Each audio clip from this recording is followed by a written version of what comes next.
thinking about His Excellency, the late Eldred Edison, Bethel, wondering how come the life of this cool, calm, and unassuming debonair is being honored with so much love.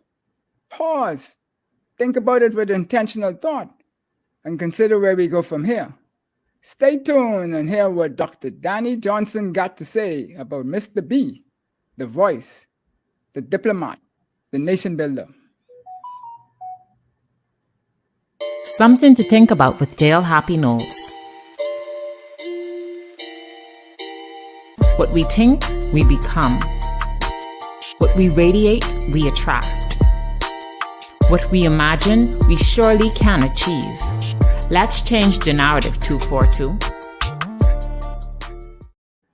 Welcome to Something to Think About with Dale Happy Knowles.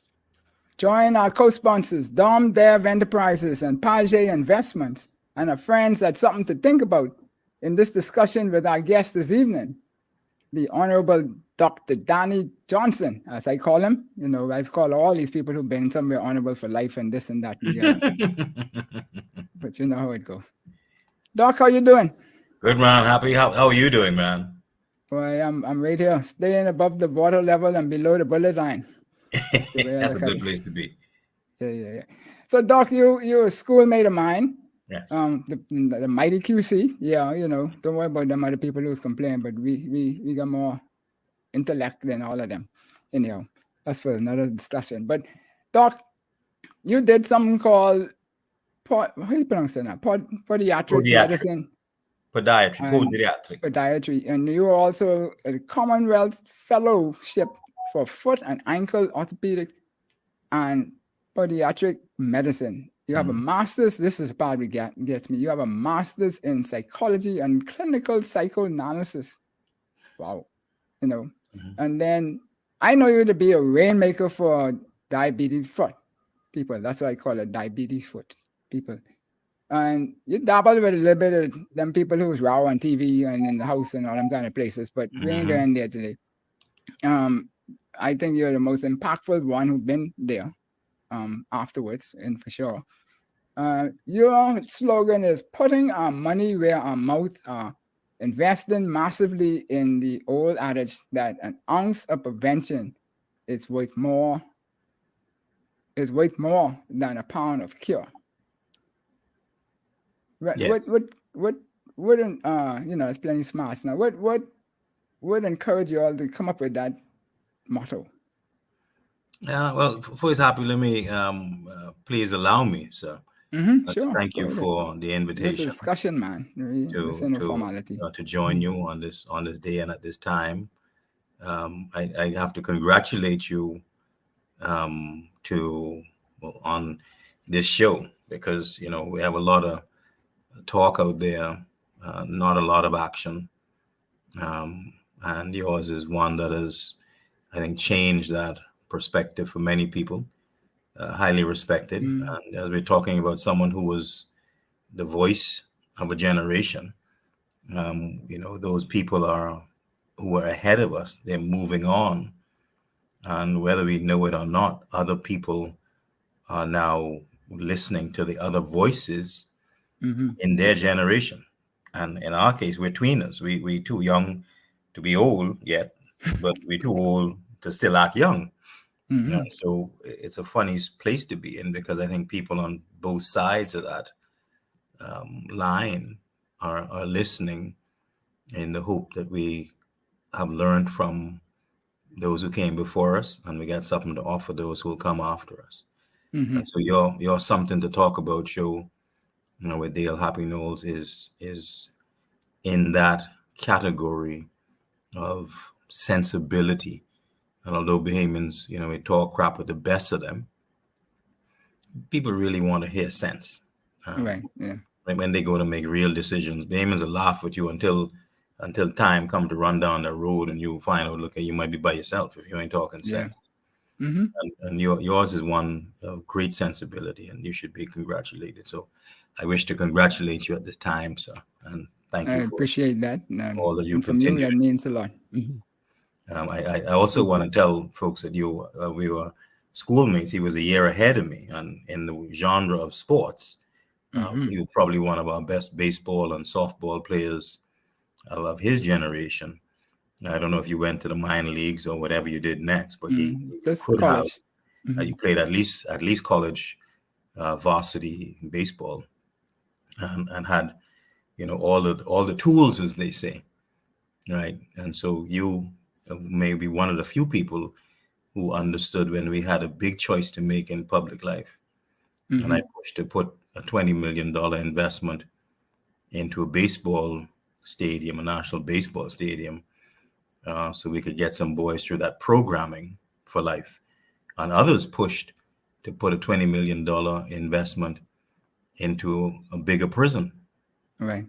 Right. And so I got another 5 years on a pledge I made to someone, and I'm going to introduce you all to some of the boys out of my program. And I'm going to introduce some of the boys out of that program. And you tell me what you think you should be investing in.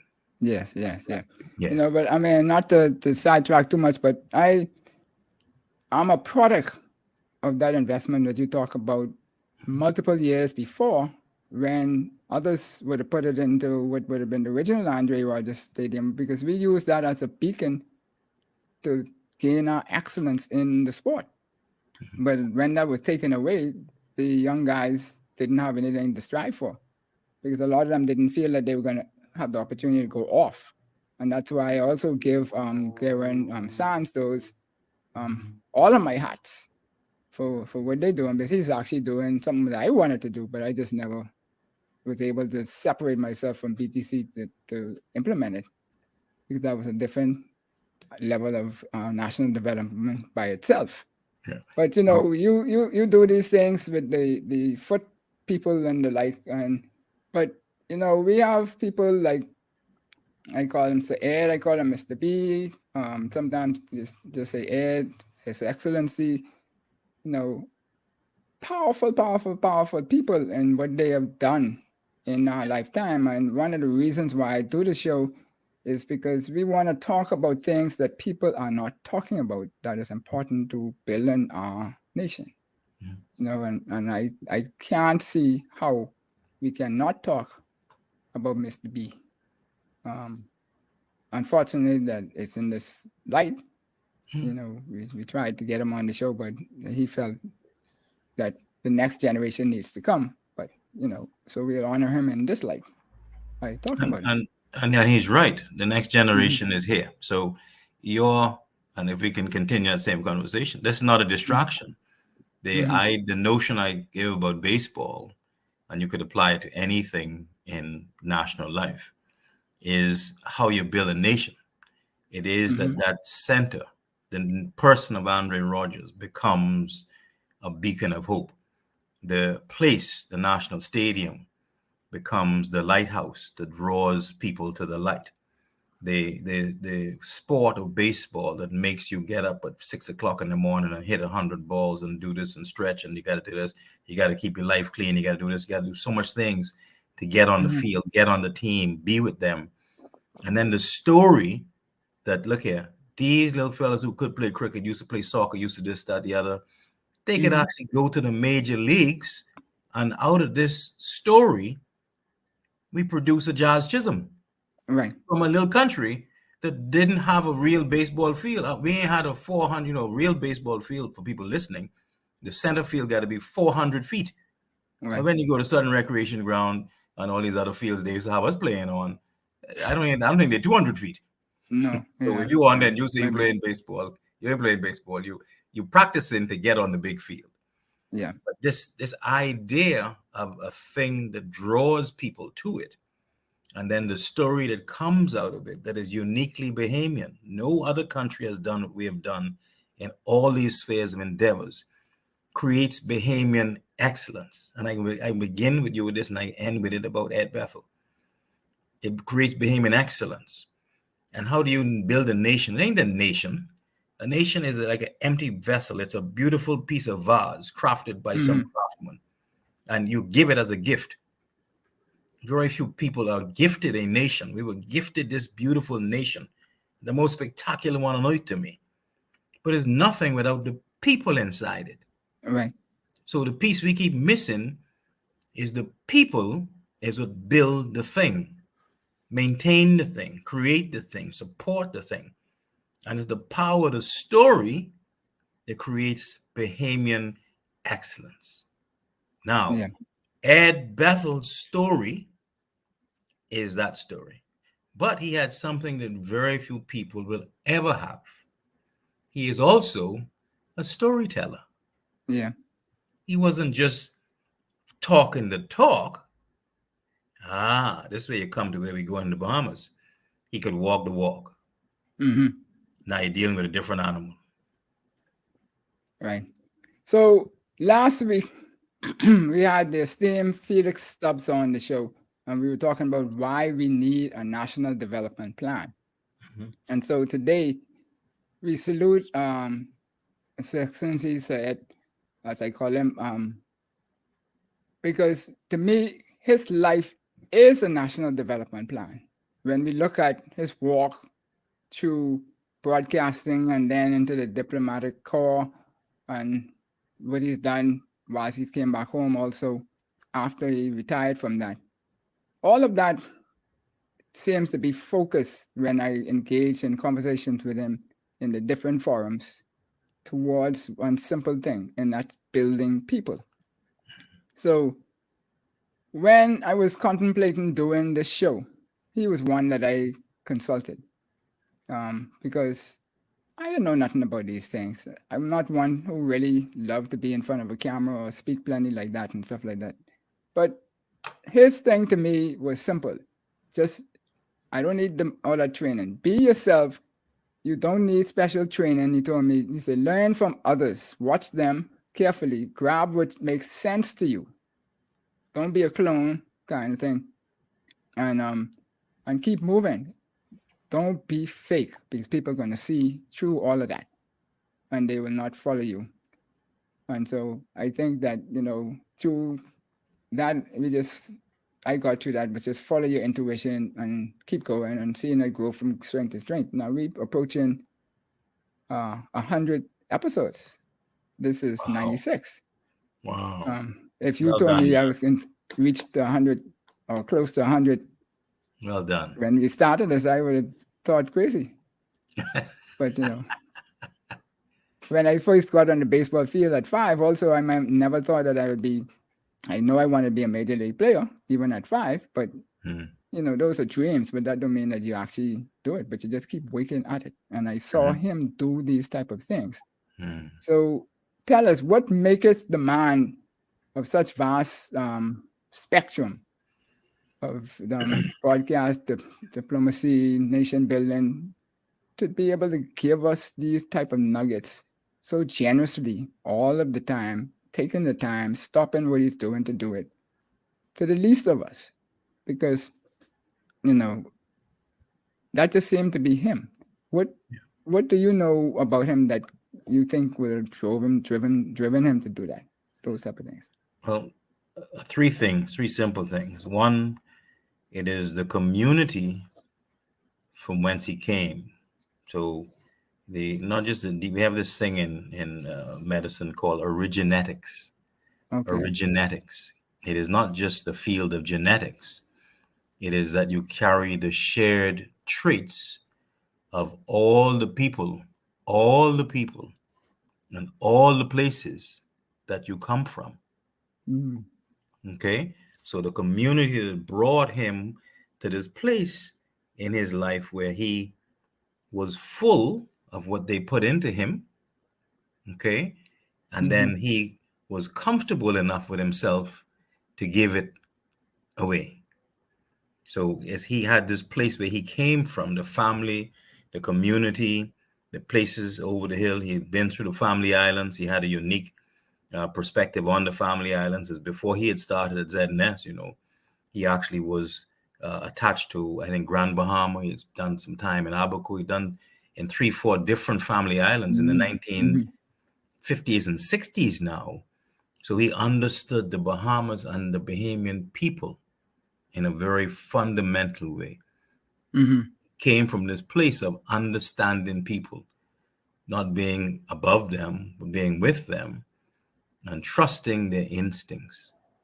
And then it was the person he then became. He worked at every opportunity given to him. And his first break, as everyone knows, was ZNS, where he was the first of the Mohicans there. And he there are three great voices of the Bahamas. One, of course, is Kelsey Johnson, one Charles Carter, Sir Charles Carter, and one the great Eldred Bethel. Those voices carried our independence generation throughout its entire youth. Right. Those three voices. So the only other people that have that perspective that he had on the Bahamas is maybe the C.R. Walkers and the Etienne de Puches. And to put his life in perspective, you have to begin benchmarking him against those kinds of people, that kind of legacy, that kind of lineage. So we got to get to, when you talk about the Ed Bethels, Right. about Bahamian history, lineage and legacy is where you come from, because we got to make sure these people coming from the right place. We got some people coming from some places telling us some things about the Bahamas. It's impossible for them to know. Garbage. I need to let them know that you got to be making up something, because you don't have this shared experience to explain it. You can't take me somewhere you've never been. Or exposure. You cannot take me somewhere you've never been. So if you've never been here and through what we have been through, it's impossible for you to speak to it. He has been through all of it. So Ed Bethel lands in that category of the C.R. Walkers, the Eugene de Puches. He then comes into a class of his own as to how the rest of his life unfolds.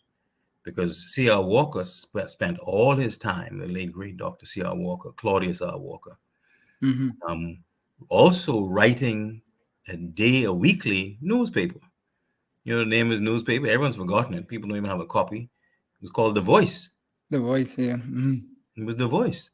And he became the voice of his generation. C.R. Walker has written and delivered, I think, the greatest speech ever by a Bahamian when he delivered that speech to the Duke of Windsor on the occasion of his permanent installation in the Bahamas.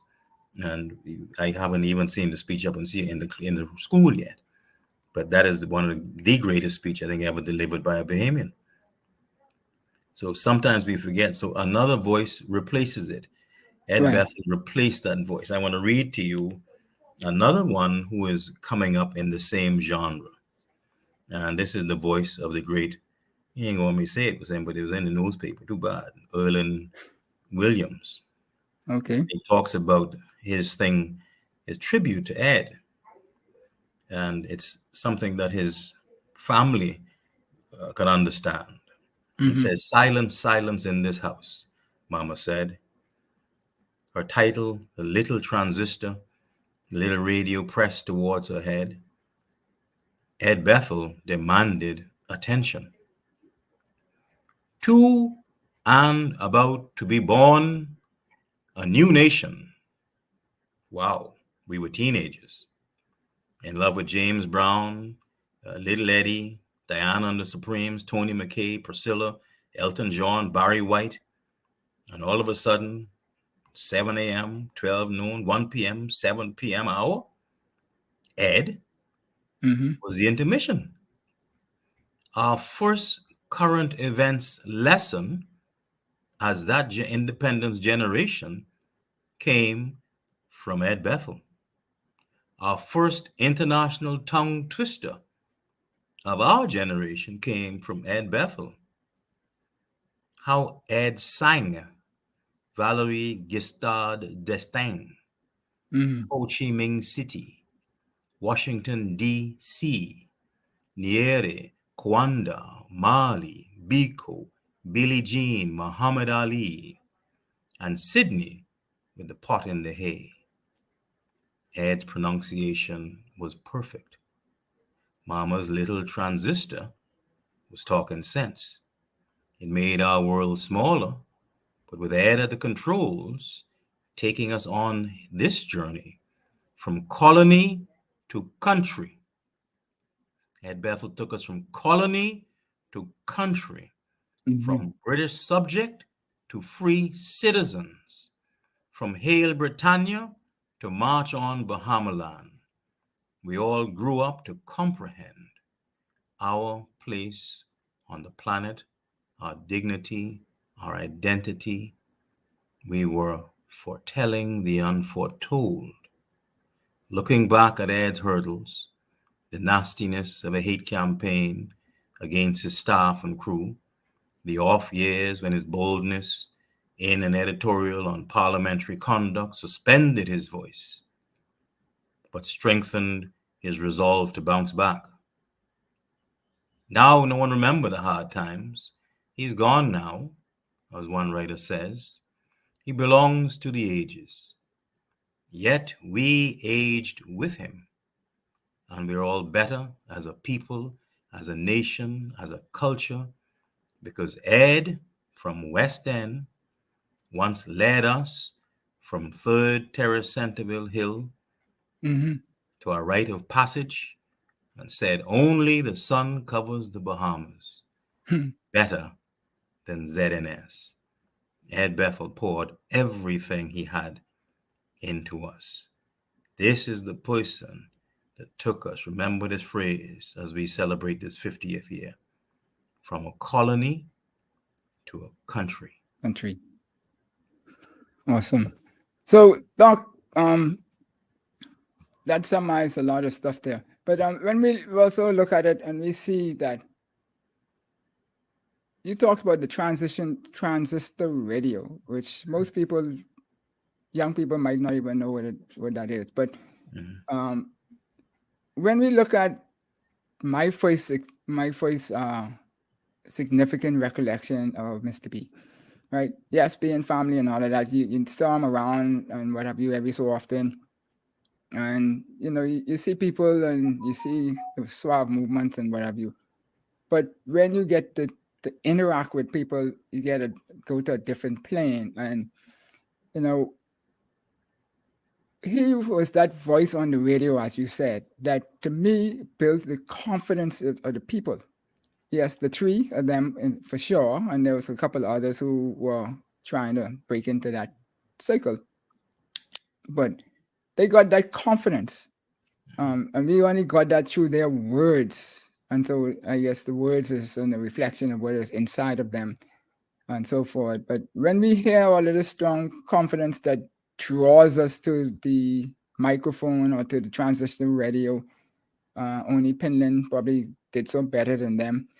But these booming voices, tell us in particular now, how would these persons like Mr. Bethel have able to accomplish this like rock star scenario where it wasn't in their being that they wanted to be a rock star, or at least not in his, maybe in some of the other ones, but that's how we drew to him. So whenever there was something happening and his voice was coming, everybody stopped what they're doing to go listen and to see how he grew us up, as you call it, scenario during his tenure.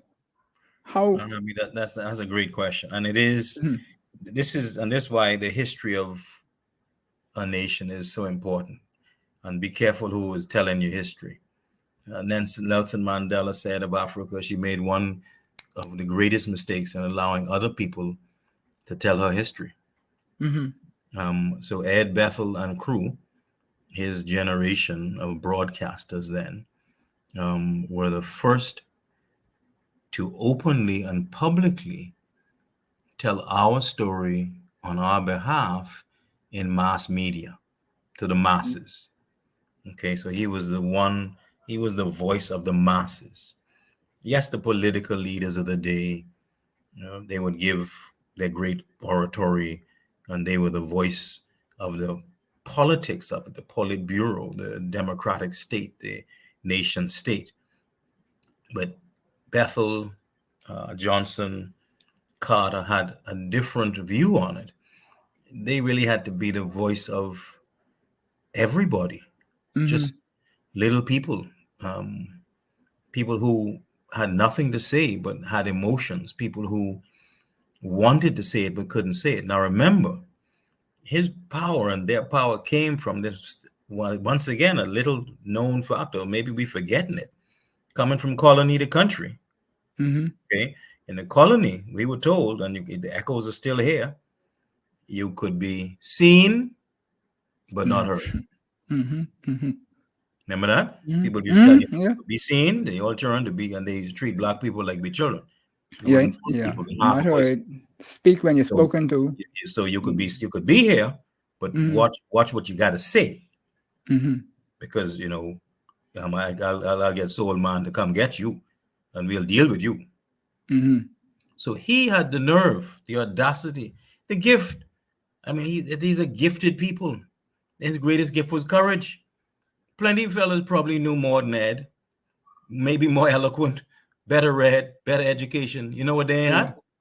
They had the nerve he had. Yeah, because I was going to ask you, sorry to cut you off, but I was going to ask you to come along and be the voice of these little people who have never spoken in public before.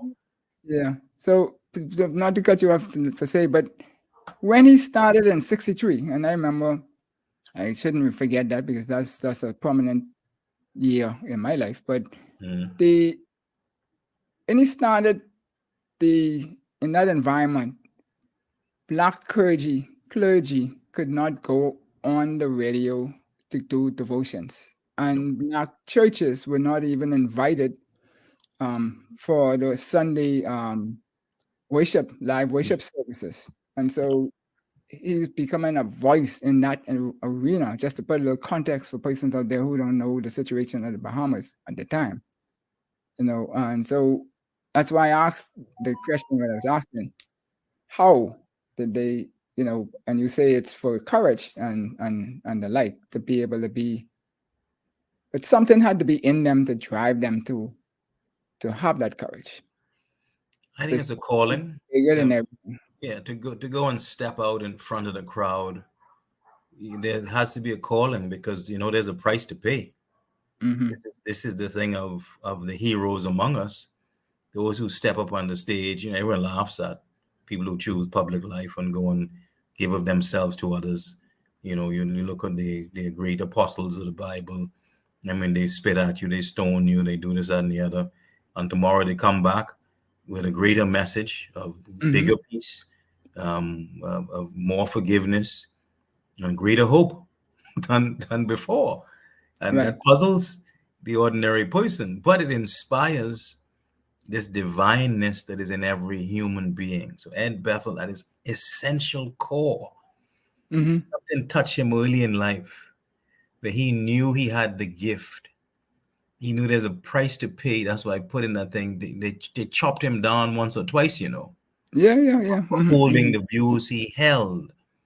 Okay, there's but he was price authentic. to pay. He's authentic. He was himself. He wouldn't back down. He wasn't mean. He wasn't bodacious. He wasn't aggressive. He wasn't nasty to anybody. But he had views that he felt he held true. But they know there's a price to pay, and so you have to. That's a calling, because you also know when that call comes on you, this is a sacrifice. And they have to then determine in their life, is this sacrifice worth it? Ed Bethel then said, as he became the voice of the nation, this is the passion that drove him, that he was prepared to give his life to the cause, to the people of the Bahamas. And he would tell the story as it unfolded and as he saw it. And that's what he did. Yeah. I always say it was a powerful thing because like I said before, you heard all these voices on the radio and so forth. And then TV came along also. But, on the most part, the perspective was forged by the voice. But so now, one summer I worked for ZNS as a summer student. Whilst I was in university, I went to BTC, Bethel, also Compass Point, because I was trying to figure out if I really wanted to do engineering or not, and what field of engineering I might have wanted to do on the electronic side, say, versus power, BEC, and so forth. But when I saw him and some of these other voices in the corridors and stuff, and you stop them to ask them questions, there was always this like open arms embrace to share with you what you needed to know to help you advance. Whereas a lot of people might have just been busy trying to do the nation's business and so forth. So what would you say would be his greatest attributes that would afford him to have such a rapport with people? His kindness, his virtue, honesty, integrity, and that's the only way you could be open. So this is the next thing with the calling. When you get called, you also are going to be in the light. And when God shines a light on you, you ain't got nowhere to hide. You ain't got nowhere to hide. You can't have no secret. That's another thing. Plenty of people can't do what Adam did. Ain't no secrets. You are now an open book, and other people have to live vicariously through you. So when I say that he took us on this journey with him, he was the guide. So he was an Obi-Wan Kenobi of a generation. Right. Okay. And he was the guide now, the daily guide. Every day he would come on at that 7 o'clock, 9 o'clock, 12 o'clock, several times a day, and he would present what's happening in the country. Then you had no fact check, no spell check, no other kind of check. People had no checkbook. All right. You had to believe. And so he then becomes someone that people really believed and trusted. So when people trust you like that, you got to tell the truth. That's the obligation that may fall on you, beyond the gift and the calling. Now, an Ed Bethel has to tell the truth, and people stuck with him his whole life. I hope we were able to reward him and bless him and recognize him later in his life, because he made that sacrifice, and he stood in the gap when no one else could. Maybe no one else could tell the story the way he would tell the story, and no one else might have been as believable as him. So it isn't sometimes just the message. Also remember the messenger. There are people among us who are great storytellers, but we mightn't believe them. Right. Then there are others who will come and say, Happy, this is what it is where we're at, and we believe them. So he was someone we believed in. He was elegant. His deportment, his refinement. He had these qualities of a gentleman. That you needed at that time. You talk about the beacon of an Andre Rogers as a person, then the Andre Rogers baseball stadium, then the Andre Rogers story, and the fellas like us who come up underneath these people, who've known them, felt them, seen them, understand them, and you have role models. You have an example of what could be, and then they meet you, and as you say, you're walking down the hall, and he engages you, and he tells you, he says, "Man, I mean, if you want to be something." These fellas were telling us growing up, which we need to be telling more young people around here. Yeah, if you want to be, well, if you think you could be, then you're going to start, and how good you're going to get. And the voice is interesting because the voice transmits the word. Now we know what the Bible tells us. The word is where everything comes from. The thought is great, but to make it manifest, you need a word. And those had the words. And so these lives are divine among us. This is part of the word becoming flesh and dwells among us. This is what Christ was talking about, man. People take these things for granted. With Christ says, man, I'm leaving, but there are others who are going to come behind me. And you're going to be shocked to see what they could do. Right.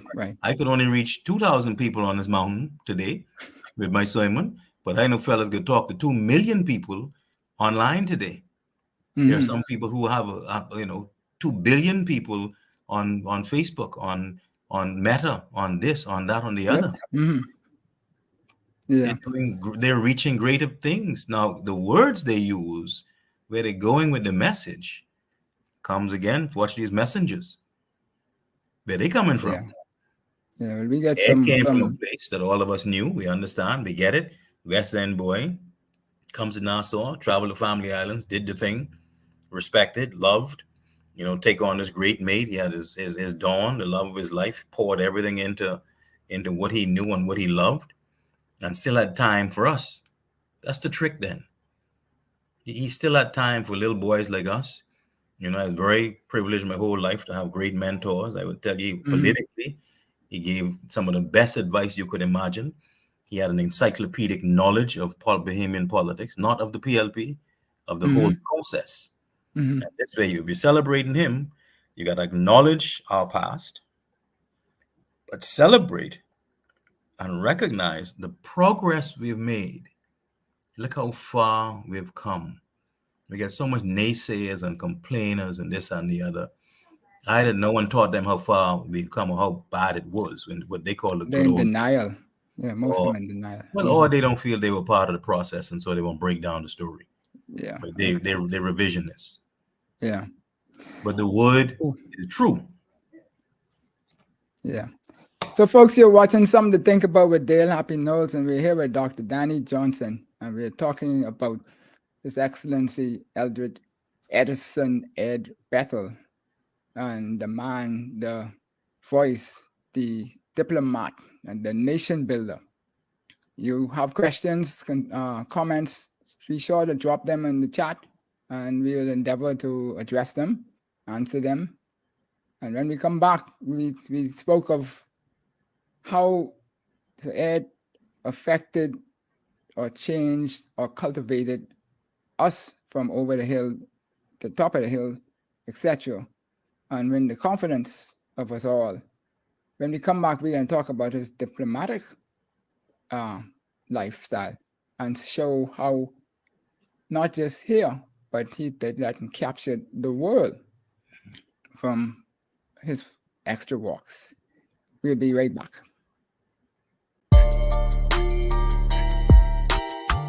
For more than 3 decades, thousands have enjoyed the ultimate wedding experience at the Bahamas Bridal Show. On Sunday, April 16th, 40 of the finest wedding and home suppliers will gather at Grand Hyatt Bahamar, displaying everything needed for a perfect celebration. One lucky bride wins a dream wedding, and hundreds share $30,000 in prizes, $50 tickets, a template, or buttons formal wear. With all my love. The 33rd Annual Bahamas Bridal Show, 2 p.m. Sunday, April 16th.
Welcome back to Something to Think About with Dale Happy Knowles. We're here this evening with Dr. Danny Johnson, and we're talking about His Excellency Eldred Edison Ed Bethel, the voice, as we spoke of in the first part of the show.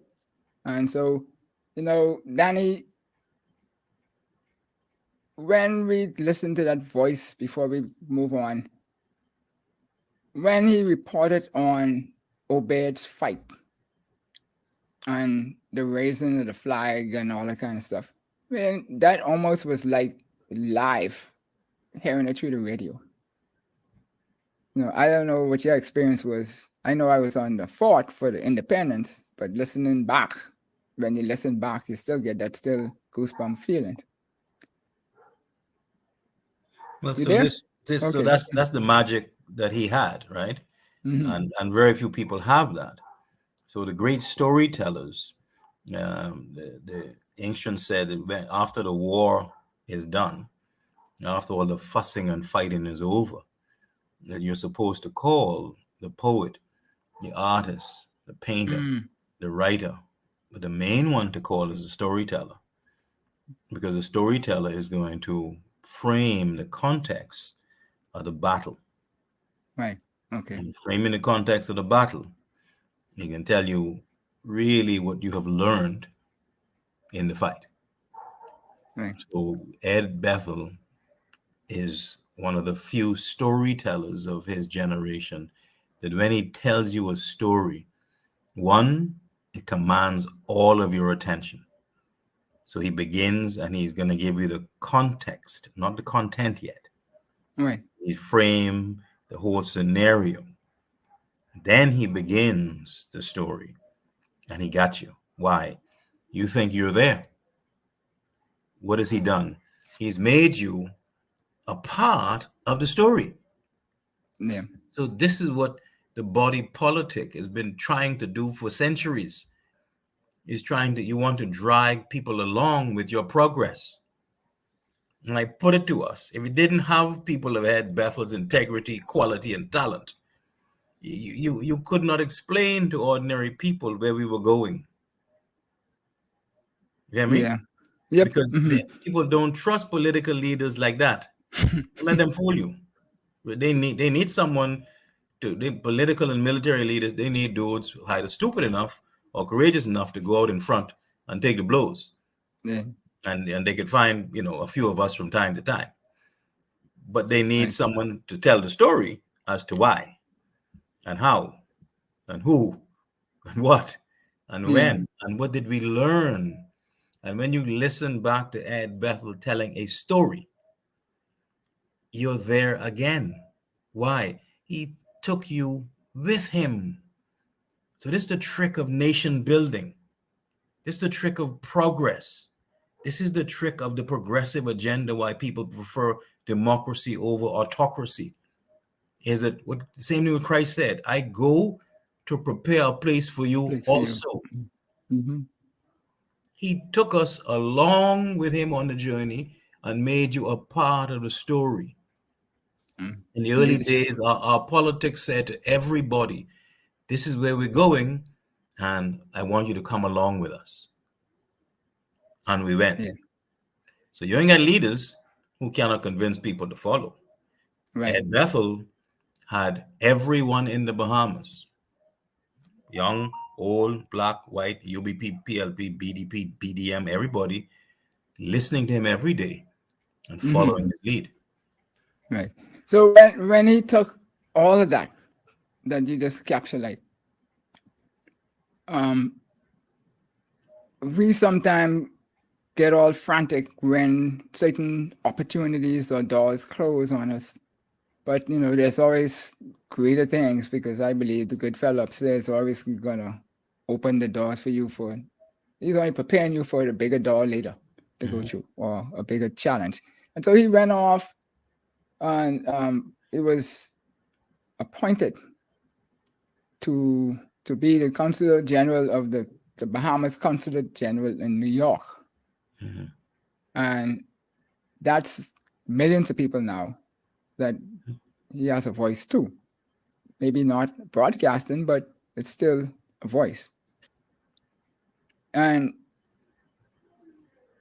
But first, tell us though, because I think a lot of people in the Bahamas think that being in the diplomatic corps is just a cushy job for payment for somebody who might have done something good before, and not understanding that it is actually a real job.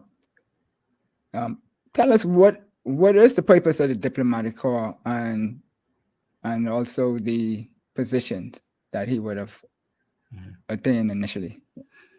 Well, it interesting, and we have to study this more about people like him. There are people who can represent you here.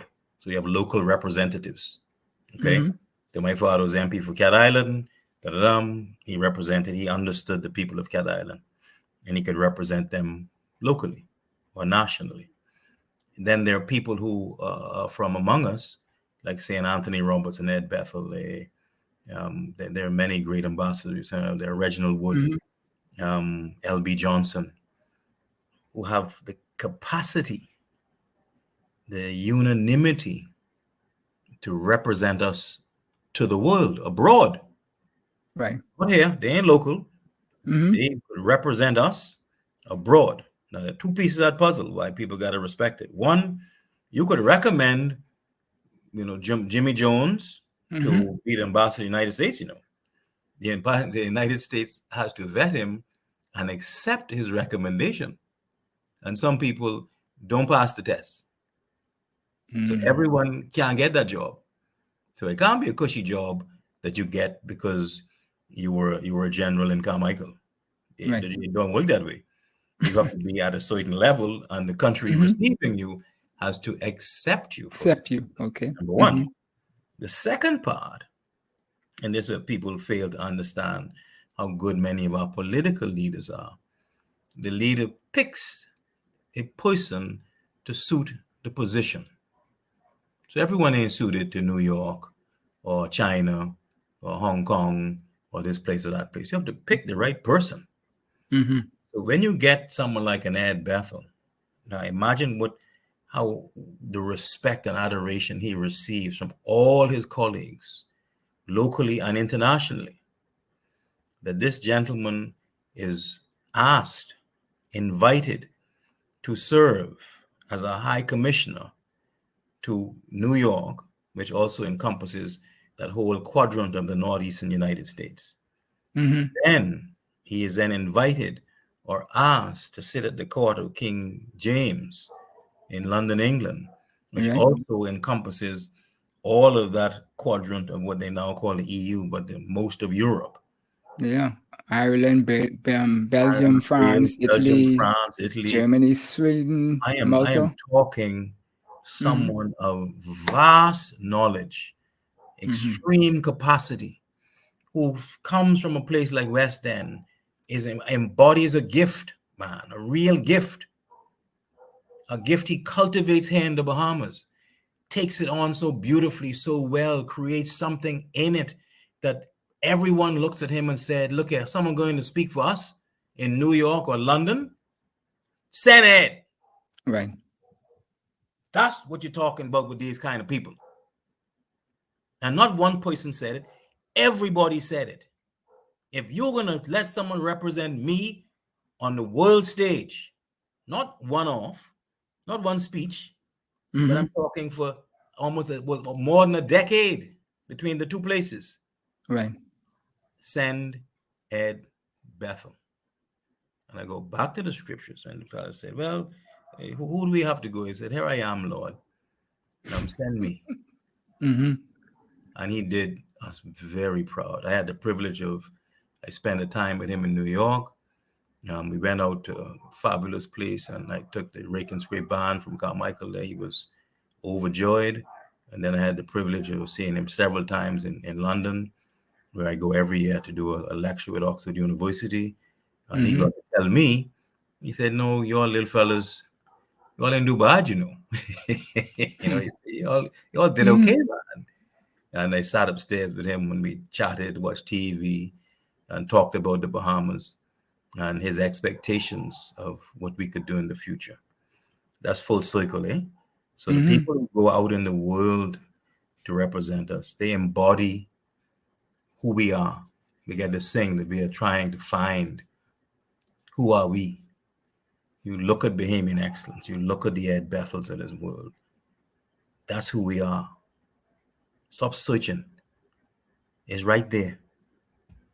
Ed Bethel is who we are. Yeah, and whilst he was in New York, I understand that there was a need to unify the I guess, the Bahamian American Association and persons there and people in the group and so forth. And I don't know if people ever been to New York and hang out there, but that's not an easy place to just pick up and do. No. But he was so successful at it. My understanding is that when the government changed and he was to come back home, they were prepared to petition the government to ask for him to come back. I don't know if that's permissible or is whatever. They did ask. No, I mean, whether that's something that could have actually happened, but I mean, to hear that story, you know, that to me, that's just that's bigger than somebody giving you knighthood to me. Yes. When the people hold you up in high esteem. Yeah. So Happy, this is the thing about his life and legacy. You talk about lineage and legacy again. Is that when you embody who we are, he knows, he knew a lot of people. And watch out, you got people out there who claim they represent us, who we don't know. Mm-hmm. And if you don't know them, they ain't know you. You understand me? Mm-hmm, You better make sure. Next thing about our present day politics, you got a lot of people, they ain't know nobody, but damn, they must be looking for attention or something. And may know who these people is. And you're going to represent me? How? How do you represent my views without knowing me? When I sit with Ed Belly, you tell me, boy, your old man OJ and Sylvia and this and another pigtail alley where your grandfather's from, this place, the other place, that place, the other, bam, bam, bam, bam, bam. He knew you. Mm-hmm. So he could speak to you, through you, and for you. Right. That's representative of you. But you got to add knew his people, and the people know him. You have to have both. You can't serve people if you don't love people.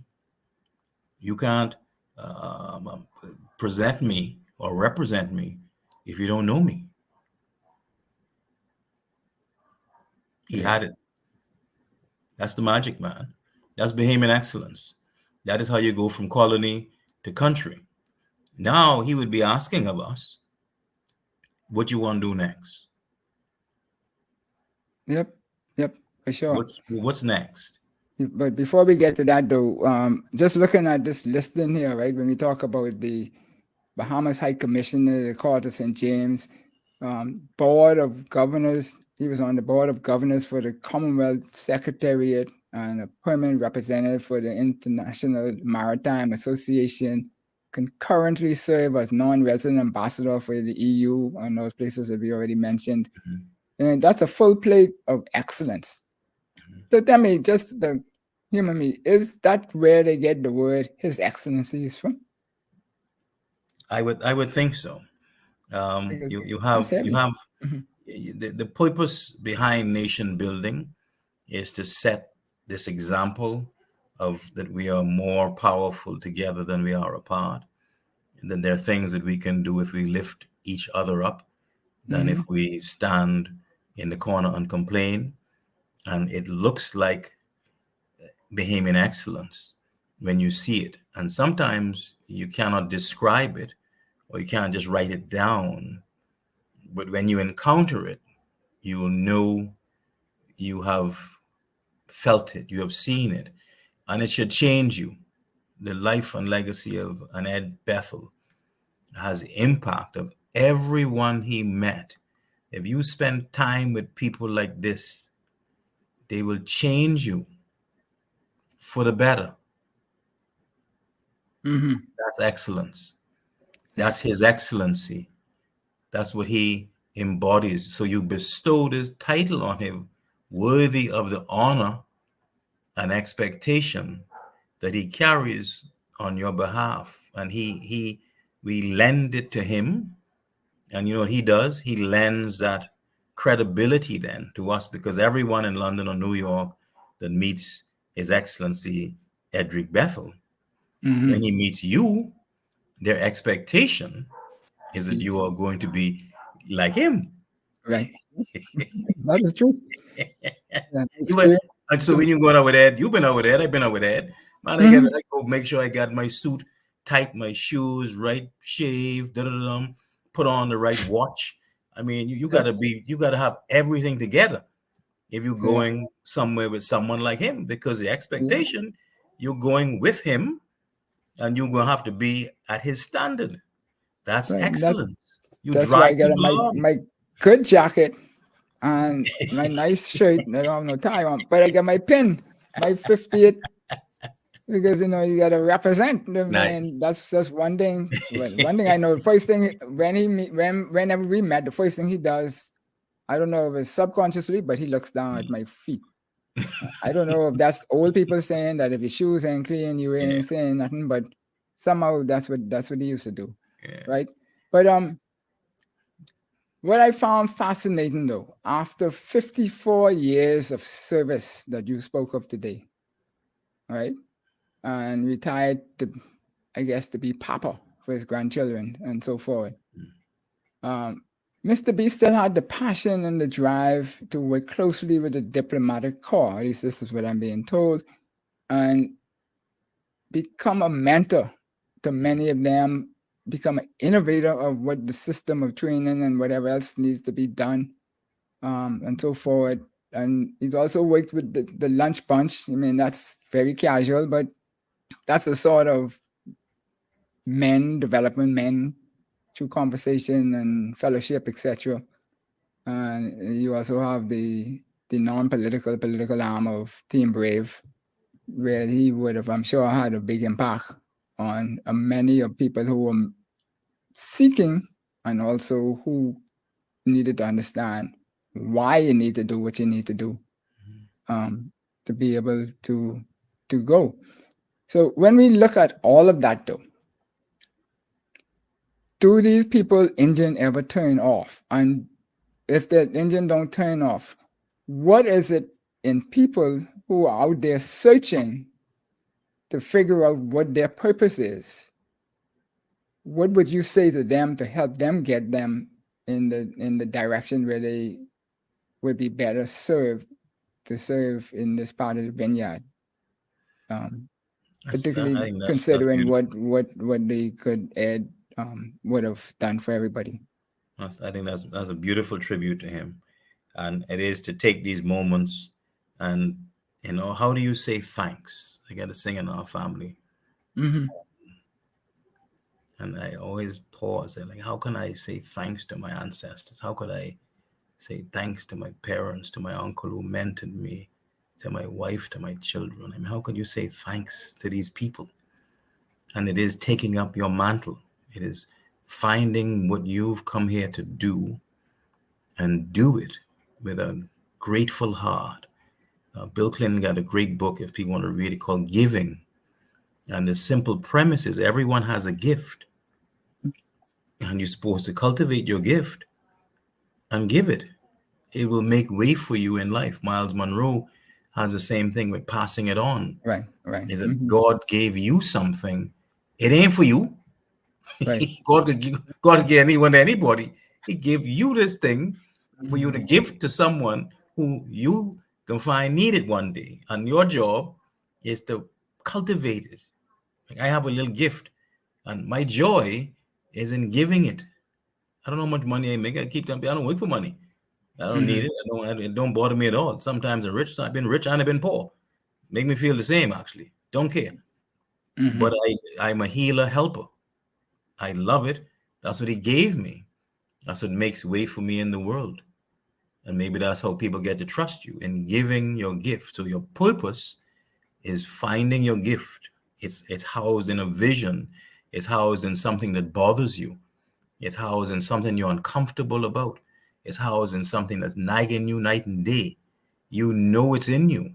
That's the bit of the divine placed in you. You cultivate it, water it, talk to it. It's going to grow, and then give it.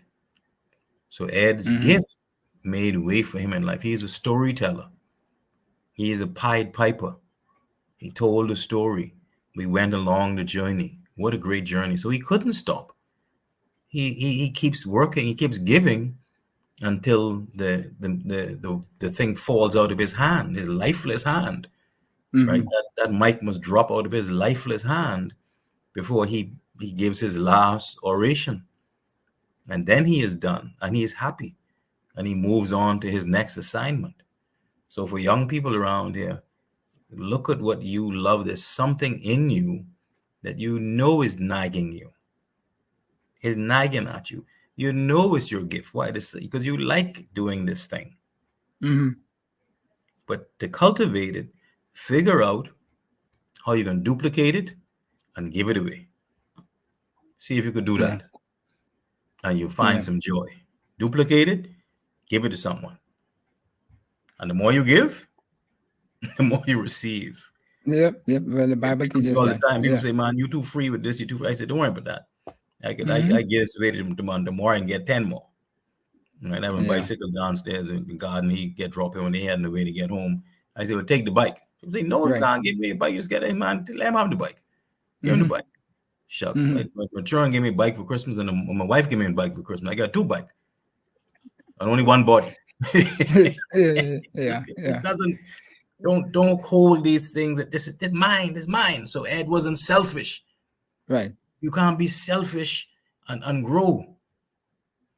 You have to be giving and kind. It is not going to hurt you. Be giving and kind. That's the spirit of Ed Bethel. That's the place he comes from. That's the place we come from as Bahamians. It's nonsense. I hear people talking about all this place. I hardly read the news and newspaper no more. This spiteful, who was a thief, and who was a sissy, and who that did this person that and did it. I never had this once in my life. And all the people talking, I used to see them doing the same thing. I know what they're talking about. Man, people kind and giving and true and honest, and let's go somewhere. Where's the vision? We're now at a crossroad as a nation. We had that great generation. You look at us 50 years before independence, 50 years after independence. These are 2 different countries. Gain an appreciation for it. What can you do to help? I watch an Ed Bethel. He changed pieces of my life. I want to do things to help, not hurt. How could we help some more people? That'll stop crime. How could you help some more people? That'll reduce pain and suffering. How could you help some more people? That'll make the economy better. So how do we establish an institution that will be able to drive that excellence in his higher calling where he is now? So his name will be synonymous, and when people hear the name, they know what to expect.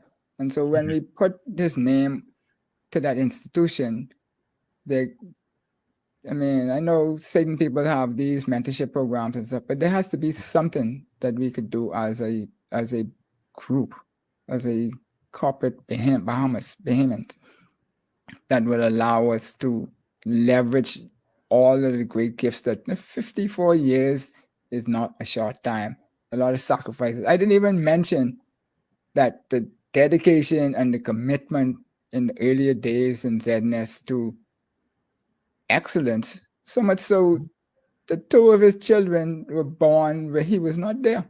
One, he was with the Prime Minister, I think, to the airport, and the other one, he was there and then he left to go do the readings or something on the radio and missed the birth. How many people put service above self to do that? But you gotta love what you want to do, right? And you said it. And he is a rarity, but to reach excellence, But is that really a rarity? I mean, people keep saying that, but the good Lord put everybody on this earth for a purpose. I think we just don't find what our purpose is. So then the Ed Bethel Institute has to encourage finding that, and you have to put it somewhere where as many people can see it as possible. Is it a scholarship in journalism in name his honor that is put in perpetuity that will last for as long as the university lasts on the earth? Is it naming a piece of the Broadcasting Corporation in his honor? Which this naming buildings is funny to me because the buildings do buildings do go away too. The buildings do fall down. I mean, well, especially if somebody else get to be there. But that's a different story for a different tree. But his thing was affecting the lives of people, and we have to put our heads together and our hands together, and how do we come up with something? Do things that once again I say you got to duplicate it and give it away. Right. Yeah, it has to be giving in the name of Ed Bethel. So when people do that in that name, you now have to think about, well, who's this person? You gotta, why they give it to me? Right. Why is it in journalism? Why is it in Bahamian Award for Bahamian Excellence? And keep telling his story. So and this is a trick of culture. And we're not strong on Bahamian culture. One of our weakest spots in this place, man, is in your culture. You got to keep telling the story. You don't stop. This is the power of the Jewish nation. They have this story. And you always teach your children their story. Never let them forget. You teach your nation its story. Don't let them forget. So all the storytellers must be telling the same story because it's the truth. And Ed Bethel's story should be in that lexicon. Right. Awesome. Well, Doc, I really appreciate this conversation. I hope it's been of value to a lot of persons out there. If you have, shoot us notes on Facebook or YouTube and let us know and tell us what you want to hear more about also. But before we sunset, then is there anything else? Because I asked you a lot of questions, but is there anything else that you would like to add to this dynamic conversation so that maybe to put something in place that wasn't skimmed over or wasn't spoken of or what have you? Well, I mean, honestly, the key for me is the storyteller, the story of Bahamian excellence, who embodies it. And this transition, we got to pay a little more attention to our transition from colony to country. And so we appreciate the difference. This is a really special place at a very turbulent time in world and human history. And we're sitting here living in peace and prosperity. And I want us to hold that feeling that this is ours, this land is ours, the gift of nationhood. I forgot to mention the great Louis Hanschel, one of my cousins, who was the GM at ZNS when Ed Bethel was there too, by the way. And how do we keep the song playing, right? That's the James English song. How do you keep the music playing? How do you make it last? And so it is, how do you duplicate this feeling, these people, and give them back to this country? You need more Ed Bethels. This is the trick, right? I grew up under great men, and I feel like you got to do like they did. Don't count the cost. Just do it. God will provide.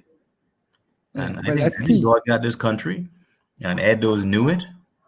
And so they weren't worried about themselves. They were working towards a common, loftier goal. Yeah, that's key right there, because, the good book teaches us that whatever we do, he's going to multiply it. So if you're doing bad, he can multiply the bad, and if you're doing good, so it's our choice. It's not, they say the devil made me do it, or this. I don't believe that. I believe he gave you the footprint, and that's the roadmap as to what's going to happen, the principles, and we decide which ones we're going to apply. And so you mentioned the great Louis Hanschel just now. And so he says the great storytellers, excellent show. We appreciate you. Thank you. Coming from you, we could put this up on the high pedestal, because I know your standards is high, and your batch of persons who was at ZNS at the time when you all were there, the names that I see called